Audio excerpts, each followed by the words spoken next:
कहीं बहुत दूर, नीले आसमानों के उस पार और चमकते सितारों से भी आगे, रोशनारा वादी नामी एक हसीन और पुरअसरार बस्ती आबाद थी। ये बस्ती परियों की दुनिया में अपनी खूबसूरती, रंगों और जादुई खुशबुओं के लिए मशहूर थी। इसी बस्ती में एक निहायत बाहिम्मत और हुनरमंद परी रहती थी, जिसका नाम अरीशा था। अरीशा सिर्फ एक माहिर लिबास डिज़ाइनर ही नहीं थी, बल्कि वो अपनी बीमार और कमज़ोर छोटी बहन हिना से बेहद मोहब्बत भी करती थी। हिना एक ऐसी अजीब बीमारी में मुब्तला थी जिसका इलाज आम जादू से मुमकिन नहीं था। दिन बदिन उसकी सांसें कमज़ोर होती जा रही थी। अरीशा की हर दुआ, हर मेहनत और हर ख्वाब अपनी बहन की सेहत से जुड़ा हुआ था। एक दिन अचानक रोशनारा वादी में शाही पैगाम आया। परियों की मलिका के दरबार से अरीशा को बुलाया गया। दरबार में पहुंचने पर ऐलान हुआ, शाही महल की फर्मारवा मलिका ज़रमीना को अपनी सालगिरह के लिए एक बेमिसाल और अनोखा लिबास दरकार है। हर साल सिर्फ एक परी को ये मौका दिया जाता था, लेकिन एक खौफनाक हकीकत भी सब जानते थे। जो भी परी उस महल में लिबास तैयार करने गई, वो फिर कभी वापस नहीं लौटी। इस बार मलिका ने एक शर्त भी रखी थी। अगर अरीशा कामयाबी से ये लिबास तैयार कर ले तो उसे इनाम में जिंदगी बख्श जादुई फूल दिया जाएगा, ऐसा फूल जिससे लाइलाज बीमारी भी ठीक हो सकती थी। अरीशा के दिल में फौरन हिना का चेहरा उभर आया। वो ये मौका किसी भी सूरत गंवाना नहीं चाहती थी। खौफ के साए लिए अरीशा शाही महल रवाना हो गई। वो महल हद दर्जा पुरअसरार था। ऊंची ऊंची संगी दीवारें, सियाह बुर्ज, खामोश दरवाजे और हर समत चमकते जादुई पहरेदार। मलिका ज़रमीना ने सर्द लहजे में कहा, तुम्हारा काम सिर्फ लिबास तैयार करना है, किसी और जगह कदम रखने की इजाज़त नहीं। अपनी हद में रहना बेहतर होगा। अरीशा ने सर झुकाकर हुक्म कबूल कर लिया। दिन रात वो अपने जादुई धागों, चमकती सुइयों और नायाब कपड़ों में मसरूफ़ रहती। मगर एक रात जब चांदनी पूरी आबोताब से महल पर बरस रही थी, अरीशा के दिल में एक अनजाना खौफ जाग उठा। वो खामोशी से महल के पिछले हिस्से की तरफ निकल गई।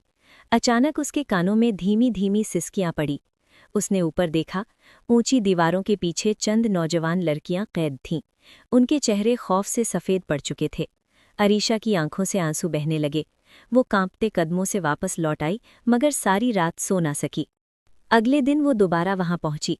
जैसे ही वो दीवार पर चढ़ने लगी, एक तेज जादुई झटका उसके जिस्म से टकराया। वो चीख मारकर जमीन पर गिर पड़ी। महल मजबूत हिफाजती जादू में कैद था। अब अरीशा का दिल फैसला कर चुका था, मुझे सच जानना ही होगा। उसी शाम एक खामोश सी नौकरानी ने उसे इशारे से बुलाया। वो भी एक परी थी, जिसके पर काटकर उसे महल में कैद कर दिया गया था। नौकरानी ने कान में सरगोशी की, एक खुफिया रास्ता है जो तुम्हें कैदखाने तक ले जाएगा, लेकिन वहां भी जादुई पहरा हो सकता है। अरीशा ने उसका शुक्रिया अदा किया। रात के अंधेरे में वो खुफिया रास्ते से गुजरी। जब वो कैदखाने में पहुंची तो उसका दिल दहल गया। वहां 20 लड़कियां कैद थीं। सबकी पुश्त से पर काटे जा चुके थे। सब कभी परियां थीं। एक कमज़ोर सी लड़की ने आहिस्ता आवाज़ में कहा, हम सब ने मलिका के लिए लिबास तैयार किया था।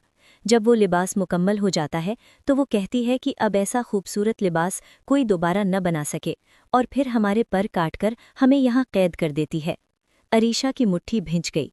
उसने आंसुओं के साथ कहा, मैं तुम सबको यहाँ से निकालूंगी, मैं वादा करती हूँ। उस रात वो वापस अपने कमरे में आ गई। चांदनी की रोशनी में उसने एक खास जादुई धागा तैयार किया। ये धागा सिर्फ सच्चाई के जज्बे से बनता था। वो सारी रात खामोशी से बुनती रही। उसने एक ऐसा लिबास तैयार किया जो देखने में सादा था, मगर उसमें ऐसा जादू छिपा था जो सिर्फ हकीकत को जाहिर करता था। बिलाफिर वो दिन आ गया। मलिका ज़रमीना ने लिबास पहना और शाही दरबार में दाखिल हुई। तमाम मेहमान हैरत से देख रहे थे। जैसे ही रोशनी इस लिबास पर पड़ी, लिबास चमकने लगा। अचानक मलिका के मुंह से दर्दनाक चीख निकली। उसके कंधों से काला धुआं उठने लगा और लम्हों में वो एक खौफनाक चुड़ैल में बदल गई। इसी लम्हे महल की फिजा बदल गई। कैदखाने में बंद तमाम परियों के पर वापस आ गए। वो सब उड़ती हुई दरबार में पहुंची और अरीशा को गले लगा लिया। सब परियों ने मिलकर जादू किया और इस जालिम चुड़ैल को उसी महल में कैद कर दिया जिसमें उसने बेगुनाहों को कैद कर रखा था। अरीशा और तमाम आज़ाद परियां महल से निकल आईं। रवानगी से पहले अरीशा ने बाग से जिंदगी बख्श जादुई फूल हासिल किया। वो तेजी से रोशनारा वादी पहुंची। अपनी बहन हिना के पास दौड़कर आई। जैसे ही फूल उसके हाथों को छुआ, हिना की सांसें बहाल हो गईं। उसने पहली बार मुस्कुराकर कहा, आप मेरी हीरो हो बाजी। पूरी बस्ती में जश्न मनाया गया। अरीशा ने सिर्फ अपनी बहन हिना को ही नहीं बचाया, बल्कि बेशुमार बेगुनाह परियों को आज़ादी दिलवाकर परियों की तारीख में अपना नाम हमेशा के लिए रोशन कर दिया। और उसका जादुई धागा आज भी उम्मीद, हिम्मत और सच्चाई की अलामत समझा जाता है।